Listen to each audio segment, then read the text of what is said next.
They about to see me throw down. I don't even think they're ready to see me throw down like I'm about to.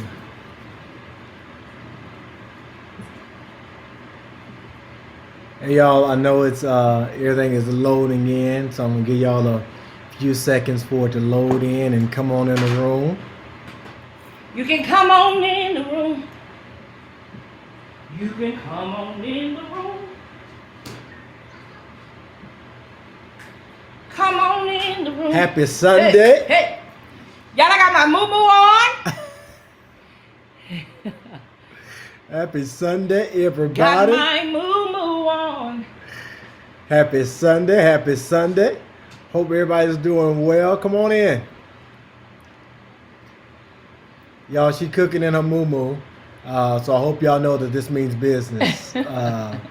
She got the moo-moo on. She is ready. Which one I look at you? No, I'm a little slow. Guys, right here, sugar. All right, so we've decided to give you all Sunday dinner, and we just gonna have dinner prep and some conversation. So one of us may walk away periodically. It's probably gonna be me because I'm doing the one that's cooking. I'm doing a majority of the cooking today. My hands are gonna be pretty greasy. You know, carrying the heavy weight today. But we're gonna be in and out. One of us will be on screen at all time.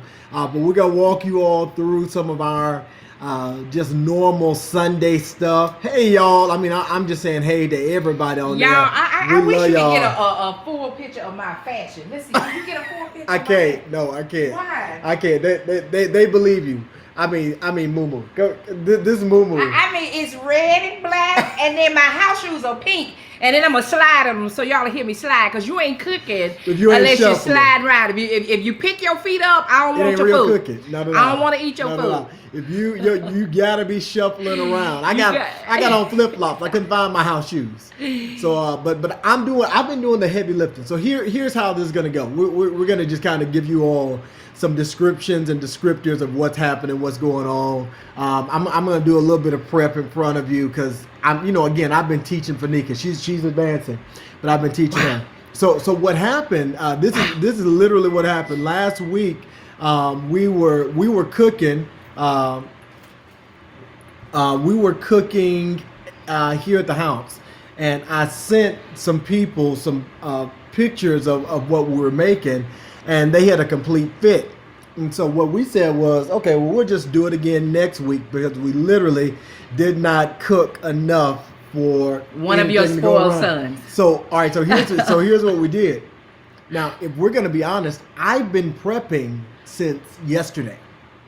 I've been getting my part ready since yesterday. I don't want everybody to give a round of applause. I don't like to wait till the last minute. I don't like the pressure of having to perform and not letting my food marinate and get all the tastes and juices in it. So I started prepping my part yesterday. So this morning, you want a reward? I do want a reward. That's what my granddaddy called it. He didn't say an award. I want your reward. You want a reward? So my God. So I started doing mine yesterday. Fanika started after first service today. So what, about 11? Yeah. Somewhere there. Yeah. So Fanika started. Because I have more experience. So I don't have to do all what you do. yeah, but my food don't be bland. No, mine don't either. So she started prepping after first service. And I went to, I stayed with the girls. And so we're going to tell you all what we're doing for dinner and all of that good stuff. And we're going to take questions while we cook and prep. So if there's stuff y'all want to ask. Why are you saying a lot of we? There's a lot of we in there, man. We. Are we in Paris? We. Because it's more like a mimi. It's not. How is it just a mimi? How is it just a mimi? Y'all, look.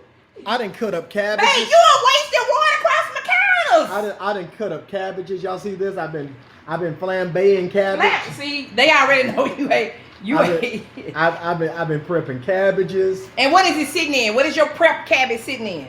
Salt, water, a little bit of onions, and I've got some meat going, just kind of for it to marinate in. Wow.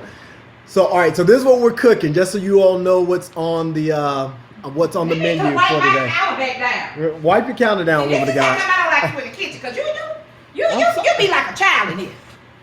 Now I like to clean up I cook in a clean space. All right, so here's what's for dinner. Here's what's for dinner today. For dinner, I am frying Cornish hens. So I've got about 10, 12 little Cornish hens that we're dropping in a deep fryer with some peanut oil, and they have been marinating. Oh, let me show what they injected it with. Let me find it. You'll find. Okay, so I seasoned them last night. I injected them in a little bit of. How many of y'all ever used this before? How many of y'all know what this is? Cajun injector from Zatarain's Creole butter. Baby, this Creole butter. Change the game. It's a game change. So Creole butter. So we marinated it. I'm sorry, not we. I marinated it in a little bit of Creole butter. Help yourself, sir. I will give my praise. And then so we're gonna do those probably about 3:30. Y'all have to see the finished product. We'll post the finished product. All right, so we'll do that about 3:30. Then Fanika's cooking cabbage. She's gonna do some sweet potatoes. Candied yams. I'm sorry, candied yams. She's gonna do macaroni and dressing. So we're essentially recreating Thanksgiving dinner. So we are recreating Thanksgiving dinner on a Sunday. We're just doing Sunday dinner. All right. What are you cooking your macaroni in? I'm cooking my macaroni in chicken stock, onion powder, garlic powder. Is this proper? I want to sound real powder. Powder. And that's it. We don't want to cook our macaroni noodles, guys, in just water. We don't want your macaroni that way. It makes it bland. Let's cook our noodles and a little bit of chicken stock. I already have my chicken stock roar into a roaring boil over there, okay? And so I'm going to drop that in, and my sous chef, take it away. Wait. We got to be clear about titles. I am not the sous chef. Okay, tell me who you are so I can address you correctly. I am the lead chef. I'm overseeing what you do. My God. So I'm the lead chef. So what would you like for me to call you? Chef Boyardee? Chef LB is fine. Chef LB is fine. Chef LB. Yeah, Chef LB will be fine. All right, so what I'm going to do, is I'm going to cut up some potatoes.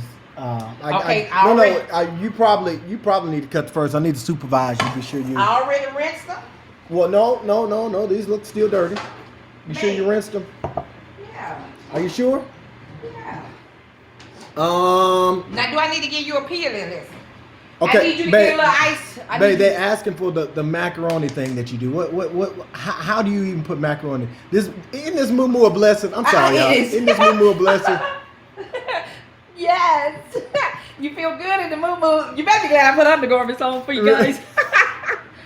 You usually lift your arms and woohoo! You ever seen your grandma cook? That's how my grandma cook. When she gets to stirring, it's like, come on, mama.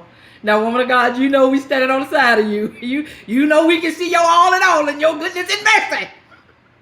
But I okay, I'm safe. So you need to. Okay, what are they asking? Because I can't see. The macaroni. Where did you get your macaroni, your dressing recipes from? My granny. Now, I do one thing different with my dressing. And then maybe two things different. Now, she does hers with cut up boiled eggs in hers. And I don't know. Stop.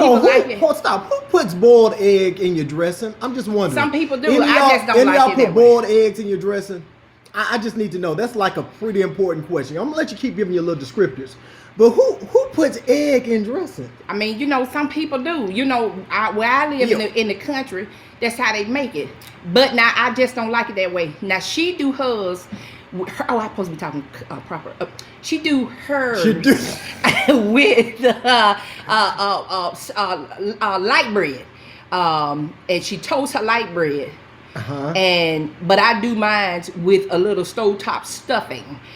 Just for the taste and just to bind, because you have to bake the bread. Oh, bind! Woo! I heard that whatever you bind in the kitchen will be bound in the oven. My God. Hey! I feel God on that. Whatever you bind in the kitchen will be bound in the oven. Woo. God gonna bind. Woo, he's a binder. Yes, so I do, instead of toasting the bread, and she would like cut the bread up and everything, I just skip that step and do it with the stove top. And plus it also gives an extra kick of taste.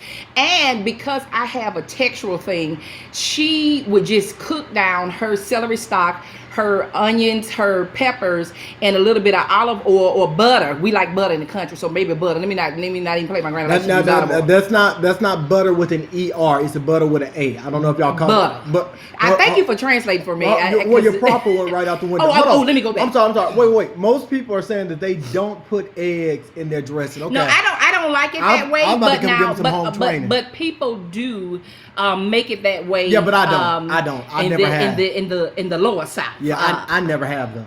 I've never put eggs in my dressing.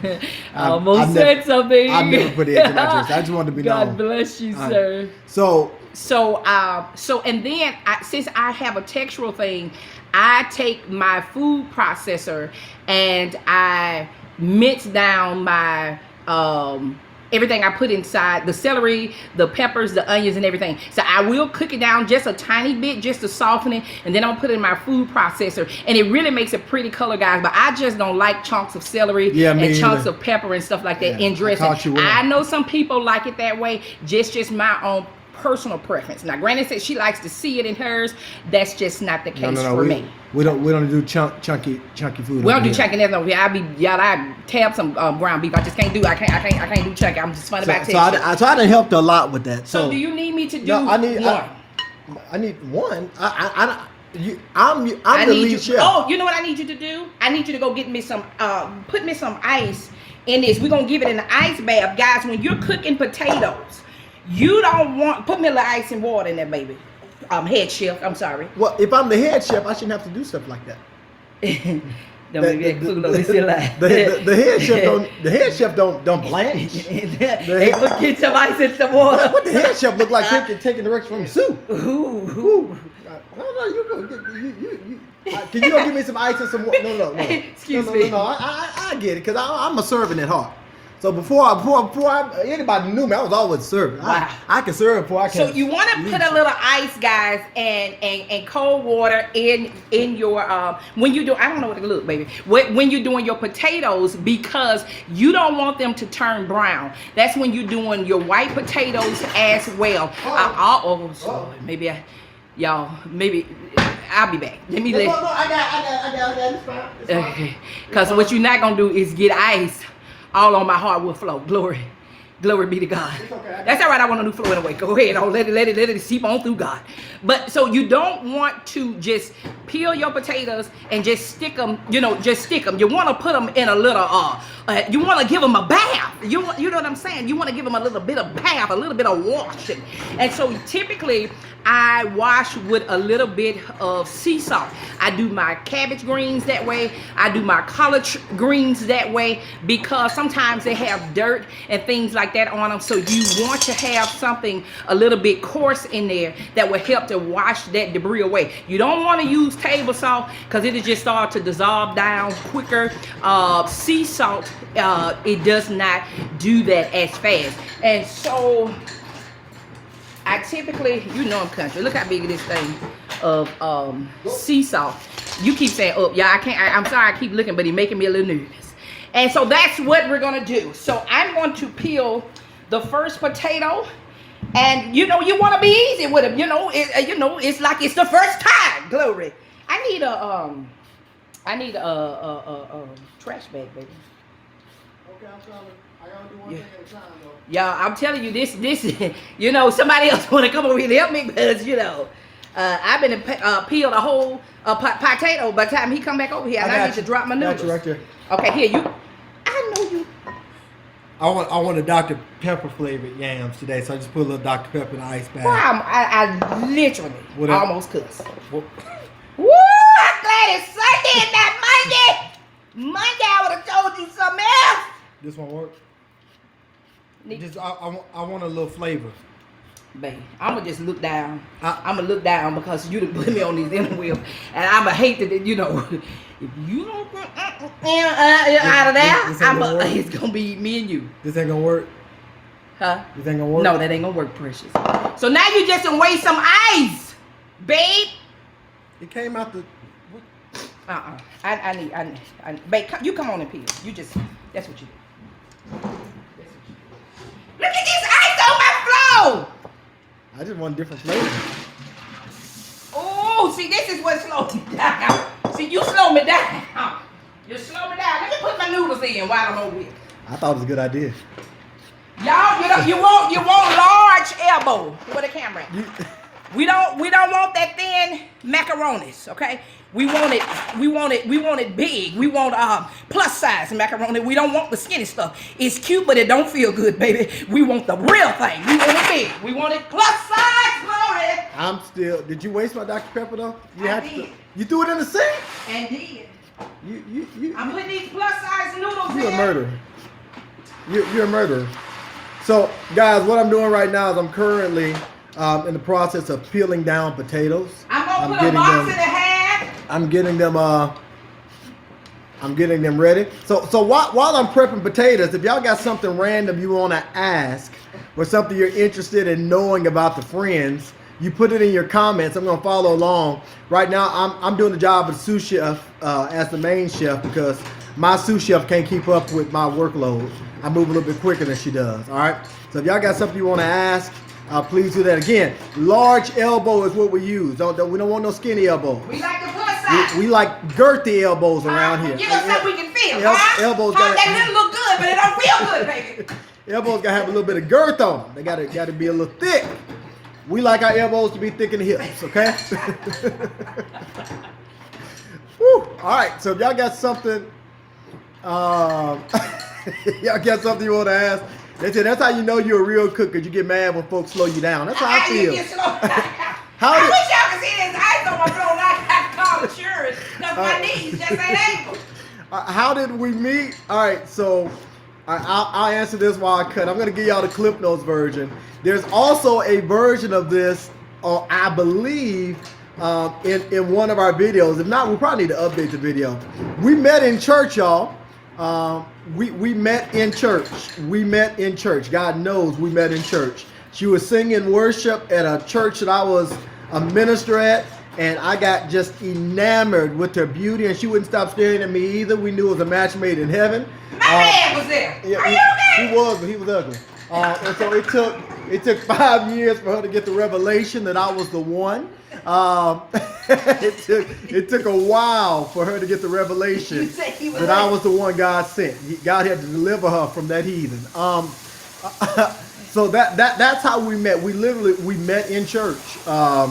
It's not even a deep answer. We were best friends for what, 5 years? Oh yeah, I was singing. She was singing, not the heavenly choir, but she was singing. I used to have a singing group, guys. So yeah, that is how we met. We met in church. We'll give y'all the elongated version one day soon. But yeah, we met in the church house. Someone asked who cleans the kitchen. So let me be honest about the kitchen cleaning. The entire reason we decided to have a lot of kids was so we wouldn't have to clean up. So if we're honest, our girls actually do a majority of the kitchen cleaning. One of the benefits, somebody shout benefits. Benefits. One of the benefits of having a ton of kids I'm cutting them down, guys. Okay. I was gonna make them a little bit. So we're just gonna leave them that girthy. Yeah. Okay. Told you that little stuff. It looked good, baby, but don't feel good. So we met. No.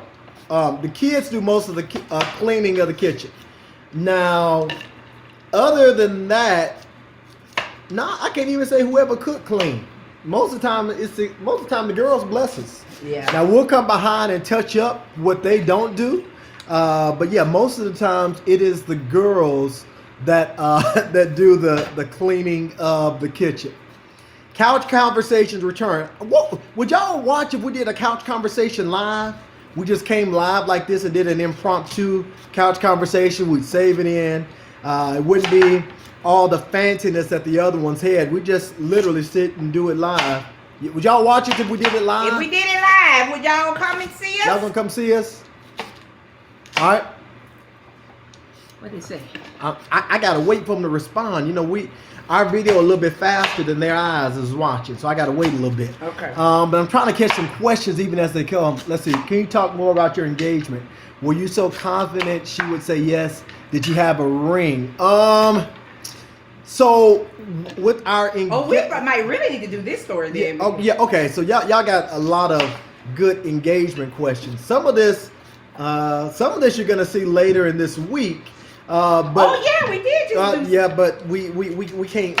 Some of it you'll see later this week. Yeah. But what I will tell you is this: when I proposed to Fanika, the only confidence that I had was that she was my best friend. Fanika and I didn't have like a long-standing dating relationship. We didn't date for years before we got married. We literally went from friends to fiance. We didn't date at all. Yeah, we didn't. We went from friends to fiance. Y'all. Yeah, the funniest thing is I thought it was someone else trying to propose to me. We can't even give them the story because I can't give you the story. We'll have to do something else. I have to come back find and tell another way to do about it. Yeah, because So I proposed I to her. Went to jail that day, Jesus. Jesus. But I proposed to her, and we had never been on a date. She had took me out for my birthday and stuff, but never like a date where it was like we boyfriend girlfriend. Everything had been like strictly. Yeah, because I did your 21st birthday party. Yep. So we had always been around. 19 years. Yeah, you old, fam. Jesus. Yeah, you kind of old. You got it. Of course, I had you. Jesus. Wait, let me wash my fingers. I need my fingers. So yeah, we were we went from friends to fiancés.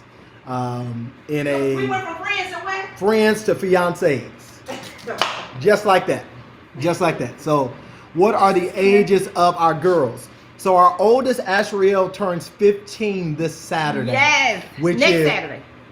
No, it's Sunday. This is the beginning of the week. So this Saturday, she turns 15. London is 10. Amana is 9. Lael is 7. So Amana's the basketball player. Yep, Amana plays basketball. Broke her arm. Yeah, and just broke her arm. Lael and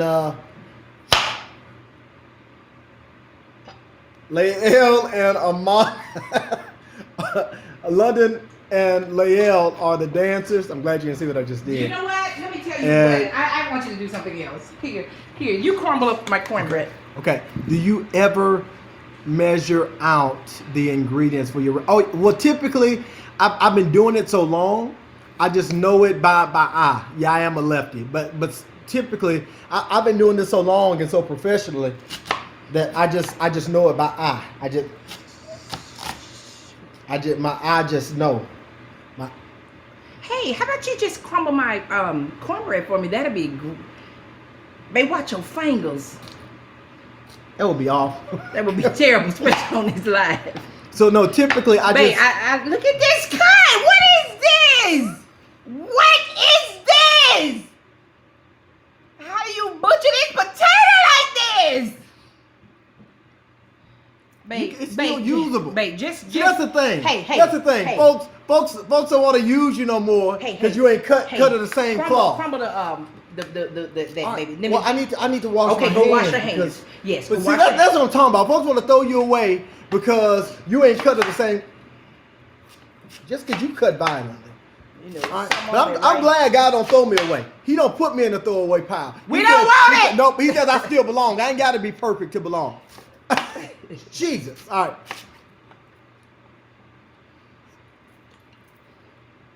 Oh, this is a good question. I saw Pastor Bryant post about how you had many suitors and he knew what he wanted. How did you choose him? Woo! You know what? It is crazy. So, let me go wash my hands. How many times have you can't have my seat though. Okay. No. I don't know. How many times? I don't know. I think I had been proposed to maybe 3 times. before Pastor LeBrian. Because I was a runner by nature, and because I didn't allow God to heal some things in me. Lord, you dummy. Some things in me. Even two out of 3 or 4 was really, really good men. So I was damaged. It was not them. It literally was me. And because I just was not a healed individual, I just knew that I probably would have jacked their little lives up. How did I know for him? I realized he had saw every ugly place. I'm talking about, he had been there with me scaling the fence on the. Should I say that? No, you can't. Yeah, you can. On a man. Okay, I thought you were about to call him to another. Jumped in the car and I drug him. That didn't scare him. Didn't run him off. He just seen a lot of ugliness. Okay, a lot of ugliness. Of me, and I said, this here got to be the most stupidest man, or this man got to really love me, and he just turned out to be a combination of both. And since,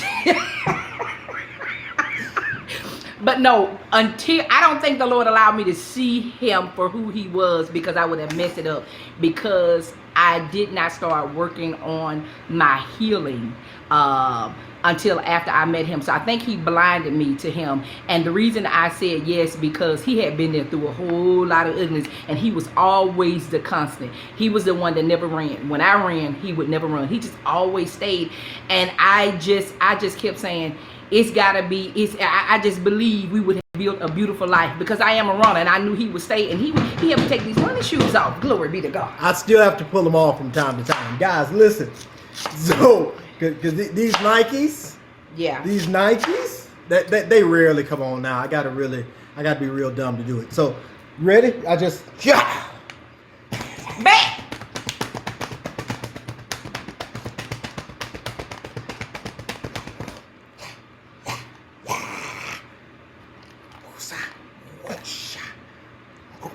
See, this you know what? He had to talk me into this line, because he works my nerves up here. He works my nerves, and he likes to get me worked up. Sometimes I think my husband, I try to talk to him so sweet and so kind, and and I always try to, pump him up. Because words of affirmation is a part of his love language. And I really try to build him up. But he come in this kitchen and do something stupid, and it all go out the window, and I forget. And I said, you take your little silly behind and go on somewhere. See what he doing to this cornbread? You see what he doing to this cornbread? So all right. I just saw a question come up. Do we miss Tucson? Do I miss the heat? Now, no. You know what? Now I do miss Aegis. I miss really. I do. I miss Aegis, and I miss a few people. Just because my kids don't have a grandmother that my grandmother raised me, which would be their great grandmother. She is too old to really spend time and enjoy them, and my kids really had like a stand-in grandparents out there, and that's probably what I miss the most. Like, they had to take a whole room and made it a whole friendlets room. Actually, the term friendlets came from them. They had it on the door to a bedroom, and they had double bunk beds in there for my girls, and the way they loved them. So that is probably what I miss the absolute most about Tucson. But that's it. Okay. That's it. I miss moments. I miss people. I don't miss the heat. I love our church now. Yes, I washed my hands before I started doing the dressing.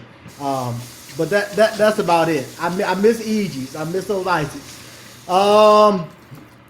Let's see, what else you got? Okay. Y'all want to throw some questions? Huh?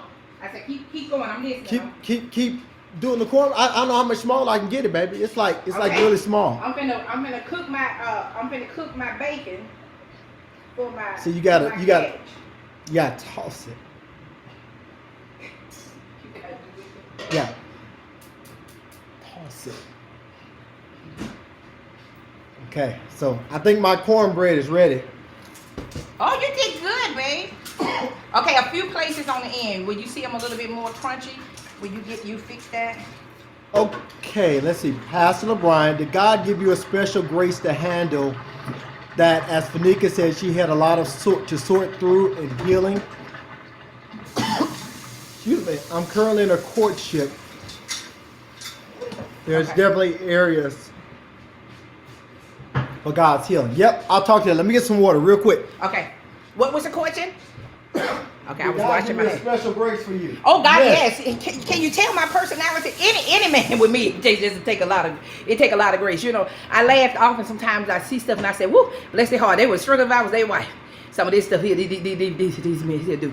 But it absolutely takes a special grace. Glory be to God. He's gonna come back and answer that one. So here is the real response to it.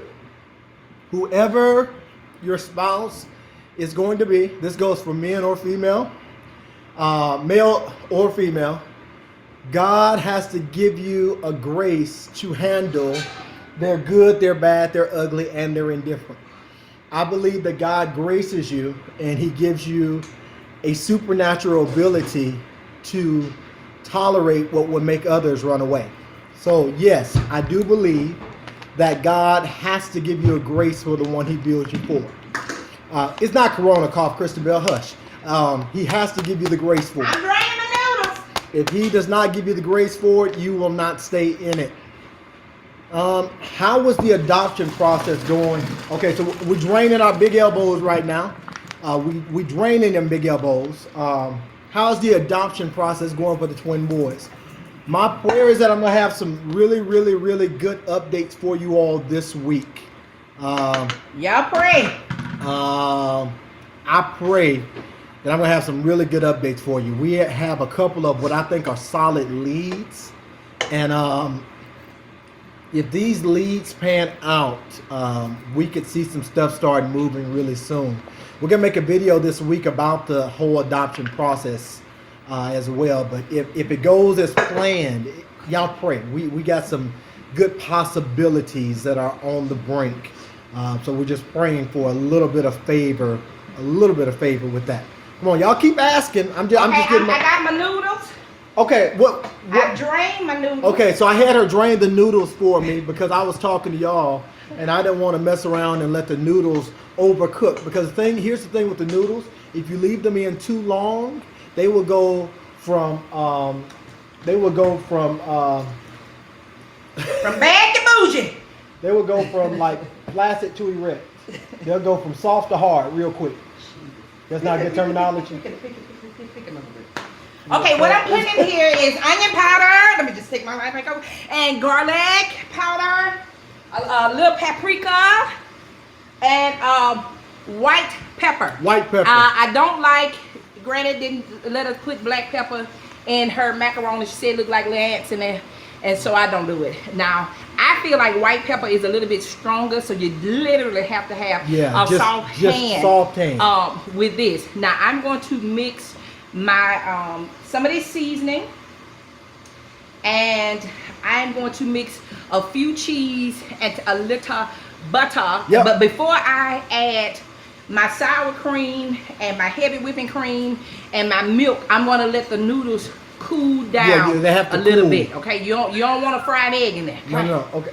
I got it. No, not white pepper. No, I give you something else to play with. You said play with like I ain't really been cooking.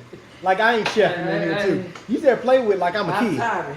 All right. So I am cooking. All right. So someone asked, what grade did Boo get for dissecting the frog in the worm?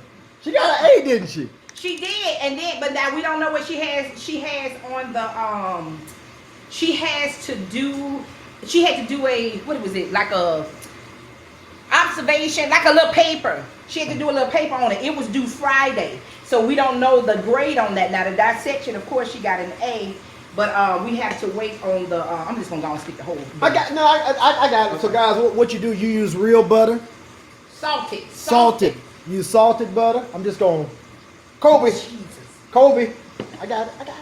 You got it? Yeah. Okay. So somebody asked, what's it like to be a girl dad? There's a couple questions I got to answer. Somebody asked, what's it like to be a girl dad? I'll be honest, I wouldn't trade it for anything. But you shaking the salt right in front of my face. The camera blocking. I need camera time. Being a girl dad is. Turn over my bacon, guys. It's probably one of my personal greatest joys.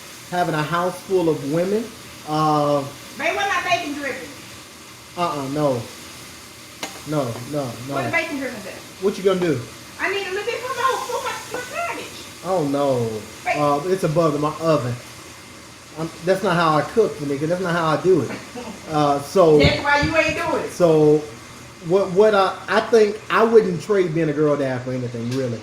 I love leading girls. They are all girl dads, so they love me and they stick real close by me. I mean, I wouldn't trade it for anything. Yeah. What are some practical ways to forgive a friend? Woo! To forgive a who? To forgive a friend. What are some practical ways to forgive a friend? I think being honest right up front. When you let your anger fester, and if it's a real friend, you should be able to, address it quicker than letting it fester, and that would really test how close of a friend you all are. I have one friend. It's so funny because she is actually really proper. People really. It's probably really funny that we're as close as we are. But she would check me, baby. I'm popping. I'm gonna go check it. That's the bacon, honey. I got cooking for the cabbage. And I would check her, and we actually had a little tiff, maybe at the top of the year, and I was gonna help her do something, and then the Lord ended up telling me no. And it really hurt her feelings, and it was hard for me to explain to her that I knew it was God, why I had to tell her no, and I had to force her to face something that she was very afraid to face. And I had promised her that I would be there with her, but the Lord had to begin to tell me, just about being a crutch just for this one situation, and it kind of put a little tiff in our friendship. And later, when the Lord began to speak to her about, I was right for stepping away because it was some things that He wanted to do in her. And she ended up coming back saying, man, you really hurt my feelings when X, Y, and Z. But the Lord showed me you had to do it because I knew I would always run to you. Because I am that friend. Let me tell you something. I'm that friend. I am the one that is going to pull up, baby. I'm going to pull up. And sometimes you have to let, your friends kind of fight your battles. Their own battles and not be a savior sometimes. But in that regard, if you are real friend, I think you should be able to say, hey, can we have a real conversation about something? I love you, and that's how I start prefacing. I love you. It's with any relationship, any platonic relationship, husband and wife, boyfriend and girlfriend. It's just the way that you say it. You know what I mean? And so I was like, I know I said this is what I was going to do, but this is what I feel God is telling me. And so I hope you understand my heart, and I still love you as my friend. The answer's going to be no. Whatever you harbor now will hurt you later. Get it out for your own sake. Somebody asked, did you get your Wayfair check this week? And she did. I did. Wait, let me talk about it. And I got a raise. Get off me. And I got a raise. I got a raise. She got a little check. I got a little check. Show my tail behind you from Wayfair. She thought it was a raise. I actually paid her for 2 weeks. So she got a little Wayfair check. Which child do you think is the most like you, and which child acts the most like you? So for me, the child that's the most like me is probably Lael. No, London. London is the most like me. Okay, guys, I'm putting my cabbage in. I'm sorry, she's cooking and screaming. Woo, y'all hear that sizzle, baby? Yes, God. That's what you wanted to sound like. So that good fried cabbage. So London is the most like me. London is going to London's going to do what she's got to do. She's going to do it well. She's going to try to excel at what she does in every way to outdo everybody that's around her, especially educationally. London is like, Fanika is super like Amana and Fanika, or Amana and Boo, all three of them are very akin. So the L's akin. The L's belong to me, the A's belong. Lael probably got my personality. Well, just my bite. Yeah, Lael has Fanika's bite. She got my bite. So Lael will snap on you in a minute like her mama. Amana is the. We don't play, baby. Me and Lele, we don't play, baby. So, Amana is the cuddle bug like Fanika. So Amana wants to be in your lap. She wants to be hugging. She wants to be kissing. London and Kate, I'm sorry. We talk so freely, like everybody just know our family. And like y'all been with us. Basketball, that's why but like people have been with us the whole story. So when we say London, Katie, that's the same person. All right, London and Katie are one and the same. But Amana and Boo, Boo's now 15 years old, will come get in your lap just because. And will sit there and smile and hug, and Amana want kisses, and Amana will probably feel rejection quicker than anybody else, because if you're not giving her the attention, she's gonna think something is wrong. But yeah, those are, so London and Lael belong to me. Amana and Ashriel belong to Fanika. Yeah, I would say this pretty right. Am I done with my sous chefing? Because my hands are tired. What would you say is the greatest challenge in a marriage? I haven't answered, but I just wanted to hear you guys' thoughts on it. Fanika, can I give them a very honest answer? Yeah. All right. I want to give y'all a very, very, very honest answer. There are only, in a normal week in our house, there are very few or very little disagreement. That's true. We don't have a house where we disagree a lot about a ton. I think I may end up doing a whole teaching on this just for men in particular. We don't do a lot of fighting. One, even if Fanika is having a moment, I ain't gonna give me the arm. I ain't gonna bite back with her. You ain't gonna give me an arm. Now Cause you know I'm a fool. No, it ain't cause you know I'm a fool. It's cause I know the investment of my energy it takes to go there. And so for the best for the house, it is good for me to let her have it. I just let her have it. Like, okay, you're right. I'm sorry. That's why I apologize first. Because I would rather listen to me. This is gonna be good for the guys. This may be good for everybody. I would rather spend my investment of energy in making up than in going back and forth trying to debate who's right. Let's just fix it. All right. This is how I made you feel. I apologize. Let's make it right. All right. Now, our greatest fights, though, are still. They are so few and far between. Yeah. There are only two things that typically can make us not see eye to eye sometimes. That's money and that's ministry. Yeah. So those, the money talk, I can't control as much because they are a very valuable part of any marriage. The ministry stuff I can control a little bit more because we can work outside of anything that happens at the church, right? So I try my best not to bring my church stuff home, so that I can always keep our space as clear as possible. All right. So I do my best. When I say I do my best not to bring any of my church baggage home, I try to, whatever happens at church, I try to leave it there, or I try to get it out on the way home. If she catches wind of something, I'm like, what had happened was, because I like our home at peace. Now, we function, for me, I think we function well in ministry. It's just our leadership styles are different.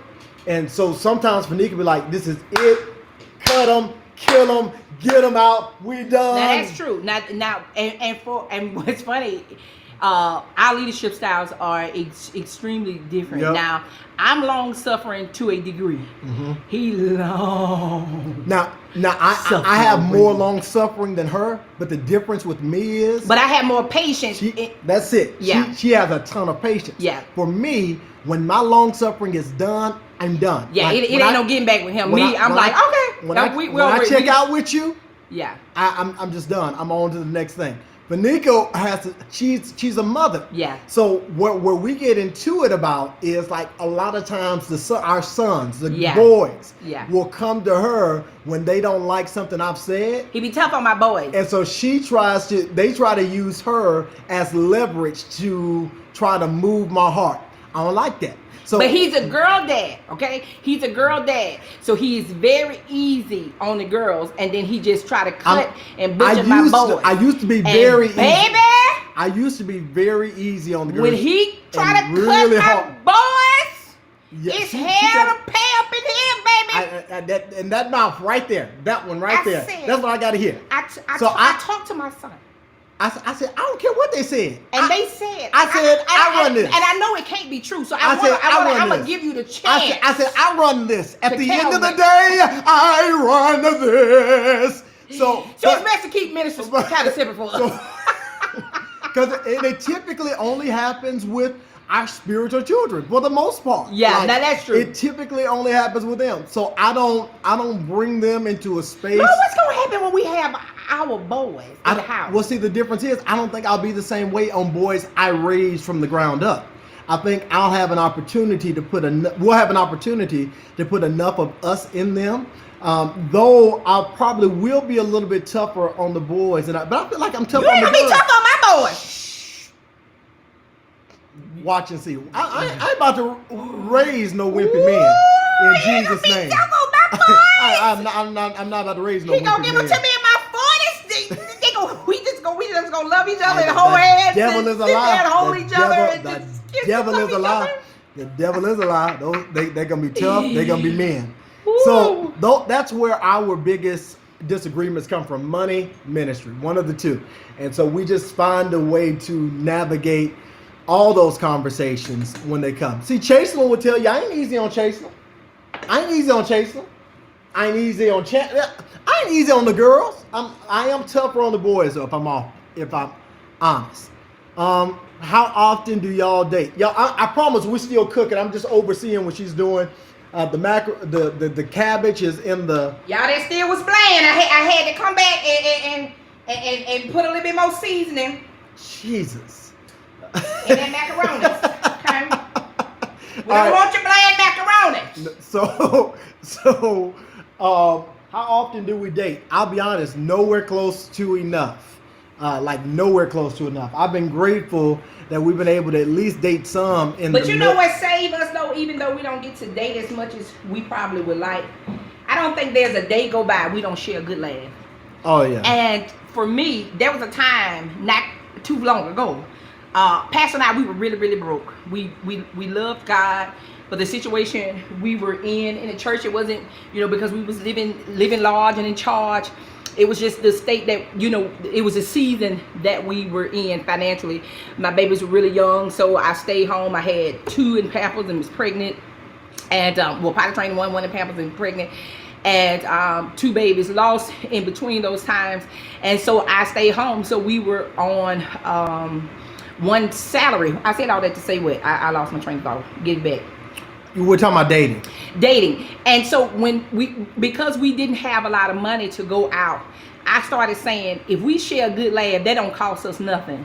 But if we're around here mad and upset about what we cannot do financially, that takes away from the time that we can be spending together making memories.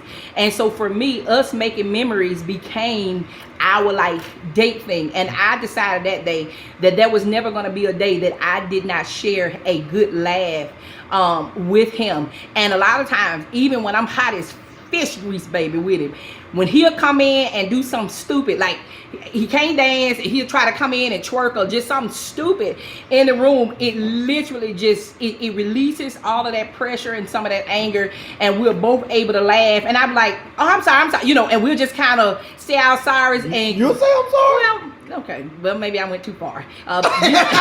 You say you sorry, and I go, huh. And this is what I do. Look, baby, look. And you say, give me sugar, baby, and then I laugh. I'm like the black mama who don't say you sorry when you got in trouble as a child, but you want something from McDonald's. But they know they were wrong. But they know they was wrong, but they ain't gonna apologize. You want something from McDonald's. So I say, you want me to fix you something? Yo, so sometimes you want me to fix you something? So that's that when I say stuff like that, that is the apology. Now she's gotten better. I have. She's gotten better. I think I got my first apology probably year 9 of marriage. She was like, it was your 8 or 9. I'm gonna let you have it because you ain't lying. You ain't lying. It was year 8 or 9 when I got my first apology. However, I would say that to her point and to her end, we were broke so long. There was really no such thing as a real date night. I mean, we had enough to get by, so we just had to learn how to enjoy one another. Now, we find or try to find ourselves in moments where, even if we're not dating locally, like once a quarter when we're not in quarantine, we typically go somewhere. If it's somewhere small or if it's St. Lucia, we'll get out of the country, get away to get our hearts and minds free and just have quality time together. But the truth of the matter is, like I said at the night of our home date night, we have not been able to do anything so far as date or celebrate. But this man have, more than made up for me. We done stayed in castles, and my own tub in my bedroom, and this home quarantine date night was still the best date. And I'm not saying that just because he's here. One thing about him, he doesn't dance. I love to dance, and I get it, and so he always said, well, I got 2 left feet, so he just won't even try. But this was a time that it ain't a churchy reason. I really just can't dance. No, ain't no churchy reason. And so this was a time that he actually initiated dancing. And I don't think it's one thing to hug him or give him a kiss in the morning, but it's one thing about being in the embrace of your man's arms. And I think we probably danced 7 or 8 songs before I realized it, and I really got caught up in the moment, and I think it was so beautiful, and so it'll just be one of those things that I always remember. Out of 19 years, we had only danced twice. Okay, once for our wedding. We didn't dance again until last year at our our marriage event.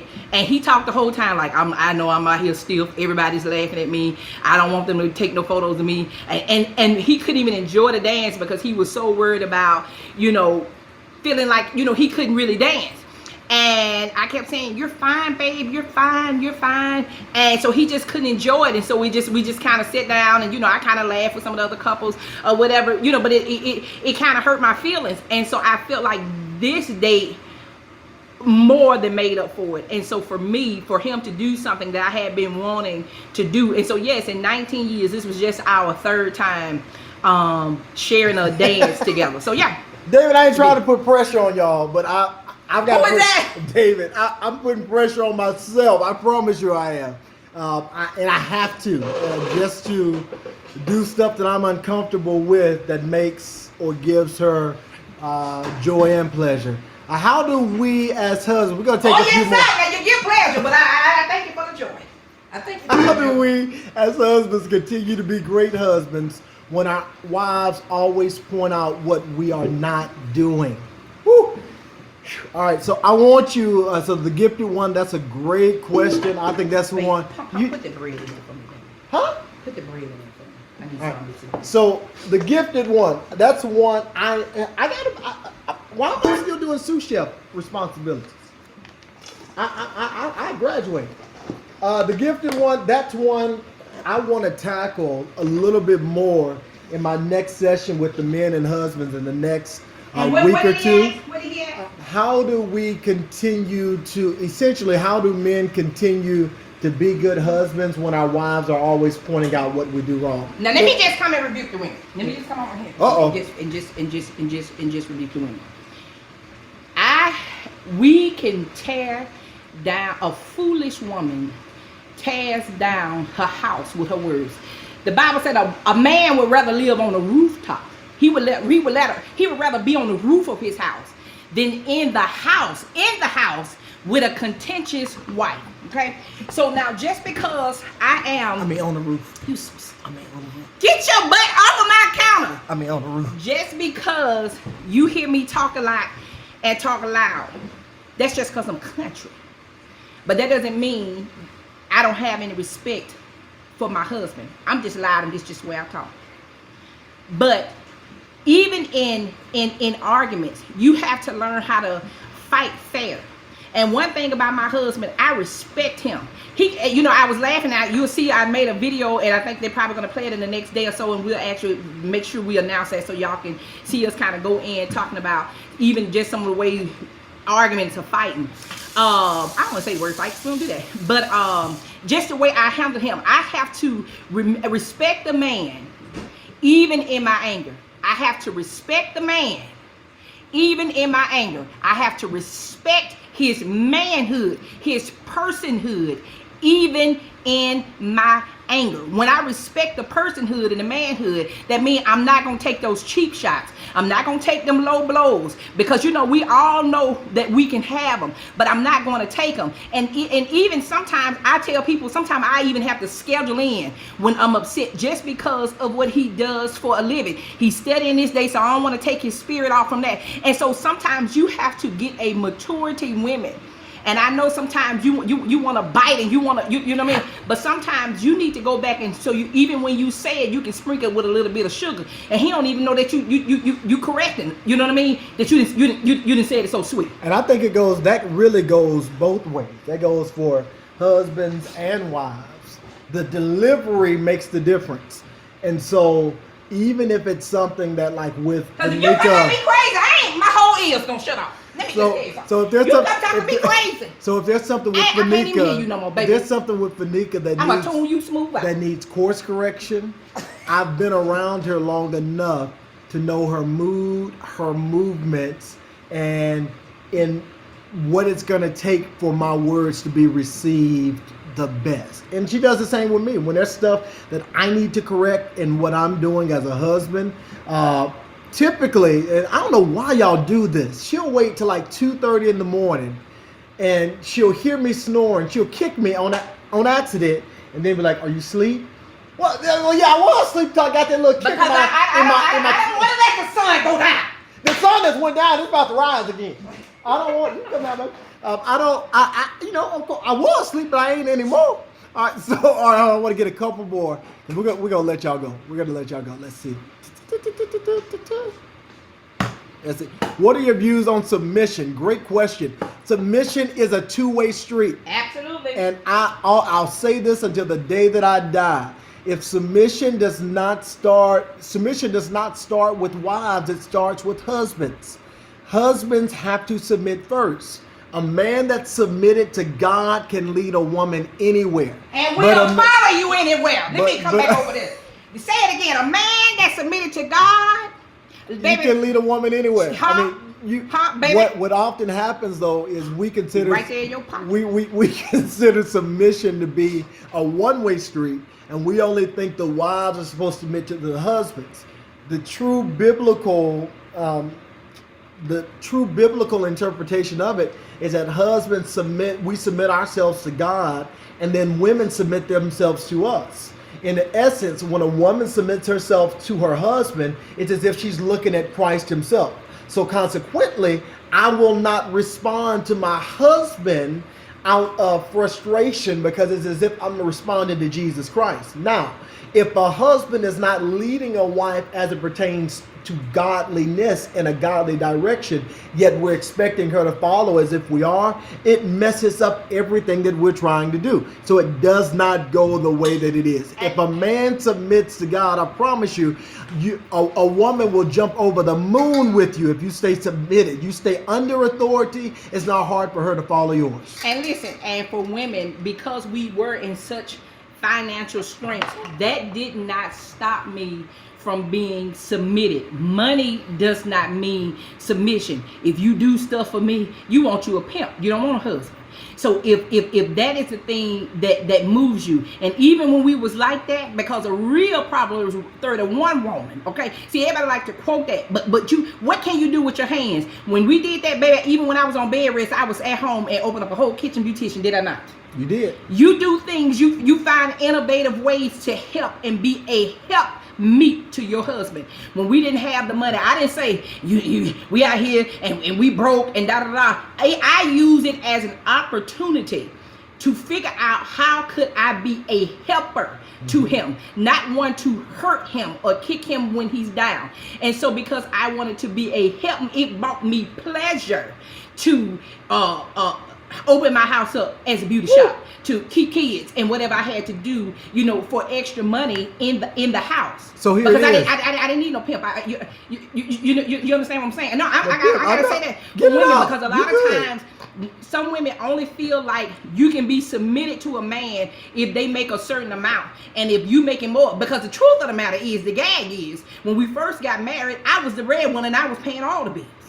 And I knew that going into our marriage because he was getting his master's degree. So this wasn't something that caught me by surprise. People was like, girl, I wouldn't do that. Girl, I wouldn't do that. Okay, that's you. And look how I'm living. And I'm not saying that to brag or to boast, but what I'm saying is, had I listened to them fools because they felt like I was the one that was making the money, that I ran the house. Even in that, baby, we would go to a restaurant, baby, I'd slide that card over there and let him pay, and never was like, I'm the one that's paying all the bills.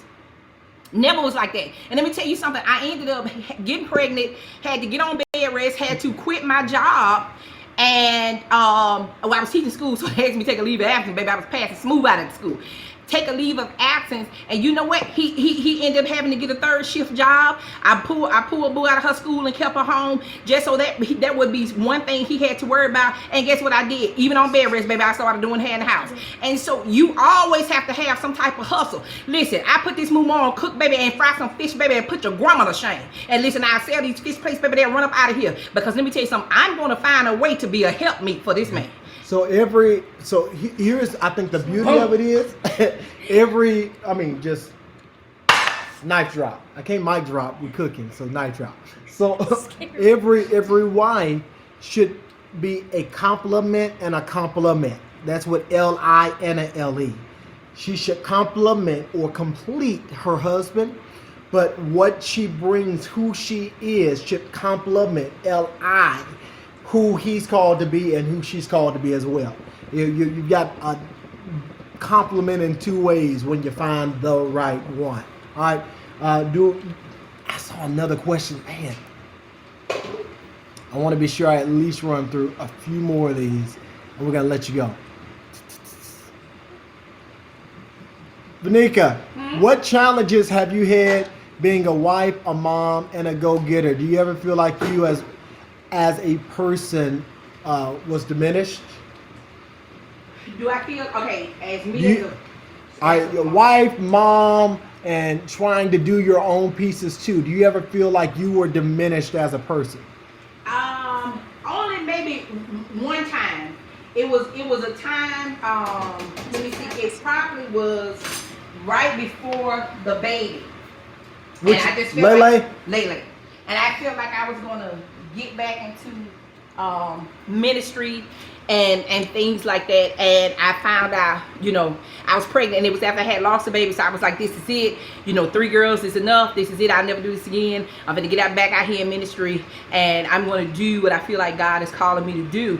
And then I got pregnant, and somehow I act like I didn't have any, I did it on my own, I don't know, but it's somehow I was upset with myself, and I felt like I could not do it all. I felt like, and it was not I felt like I couldn't do it all, I felt like my children would suffer. And because I've heard so many horror stories of preachers' kids, I just never wanted that to be the plight for my children. And so I struggle with finding a balance of being a in ministry, traveling, or working woman, or whatever you want to call it, outside of the home with them. And so there were times that I felt guilty leaving them. And then I had a Pam Ross come to me maybe about 4 years ago, so this has been fresh for me, kind of feeling that way. Long ago. 3 years ago, maybe. And she said, Fanika, your children are anointed for you, meaning they are going to be fine because what you put in them. And so I think because when I'm home, we're sure to be all home, and that was something even my husband had to learn to do. He used to come with that laptop,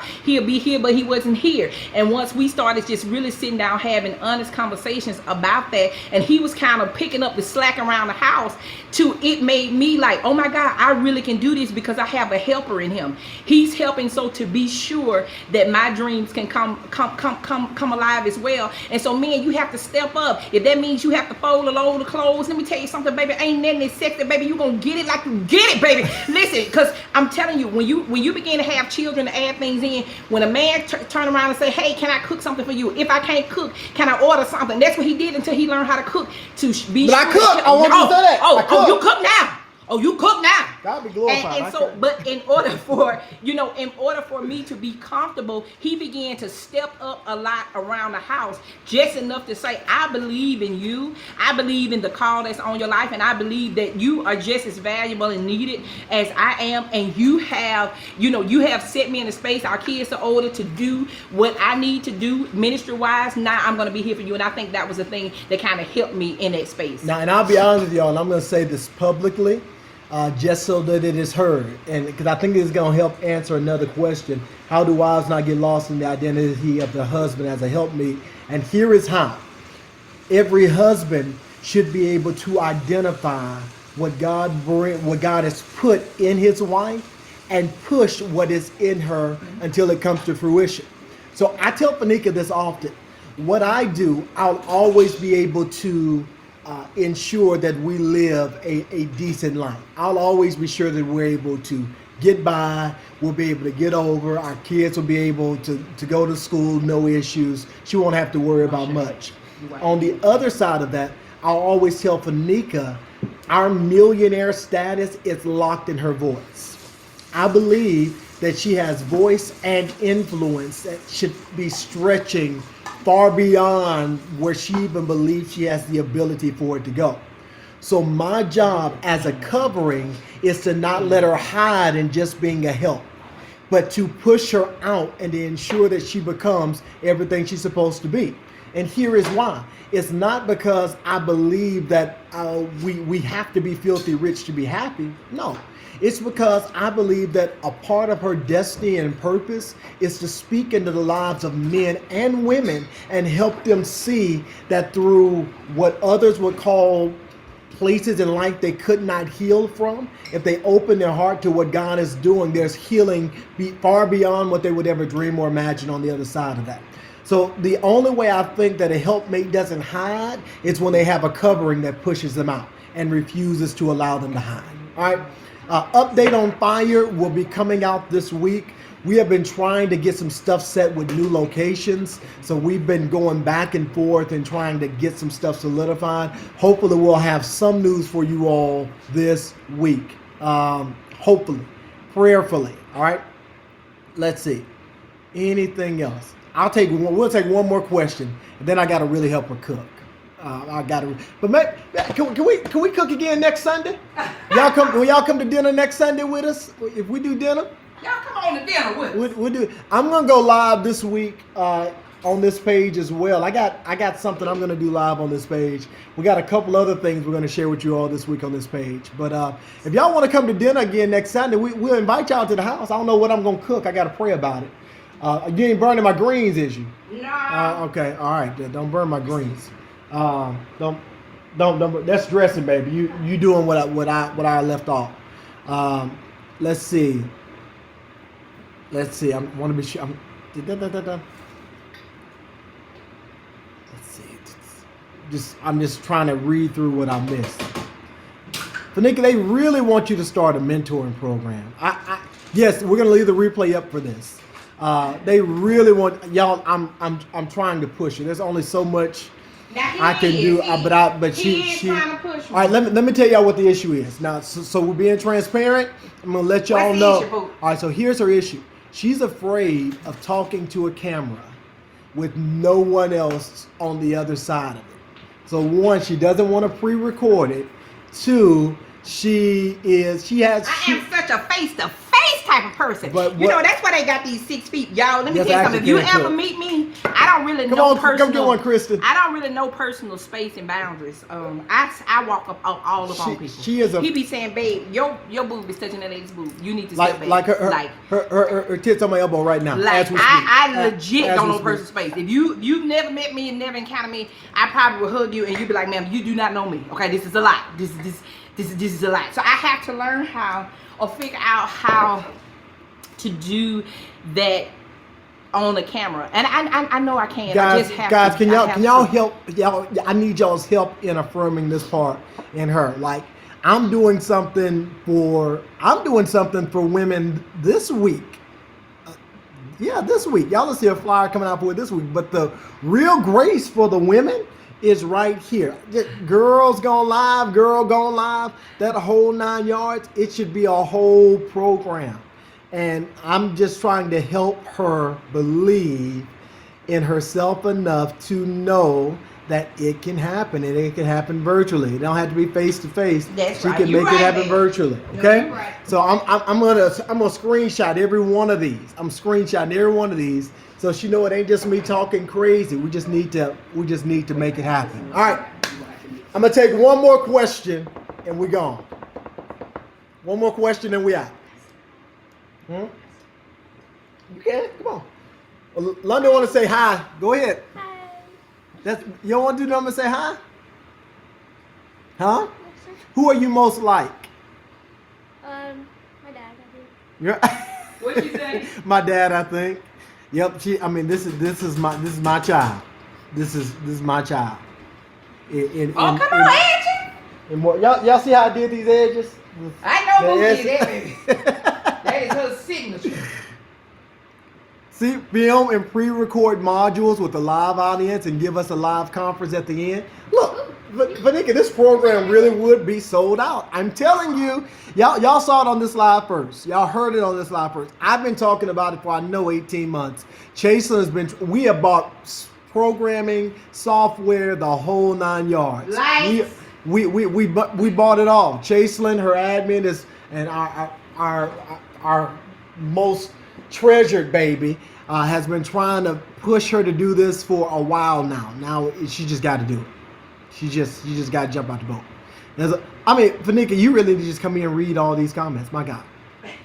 All right, so I'm going to do my best. Second quarter, my aim is to push her on out to do it. All right, that's my aim. Let's see.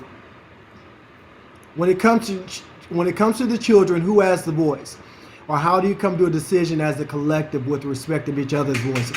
Say when it comes to what now? The kids, how do we come to decisions, or who has the voice? I'll be honest with you. Most of them are made together, but if they're not made together, they're typically made by her. I trust Vanika's voice when it comes to our children. And I don't feel like I need to over-insert myself in some of those spaces. So because they spend the majority of the time with her, I'm not going to come back and undo a decision that she made when I wasn't present. So, but even if he's not here, I typically would send you a text message. Yeah, you typically will, but I what do you think about X, Y, and Z? So I don't. But I just try my best not to jump, not to put. If it's money related, then I'm gonna message you. Okay, but if it's we don't have a lot of behavioral issues from that perspective. No. They have they're girls, so they have little catty pieces they'll get into with one another.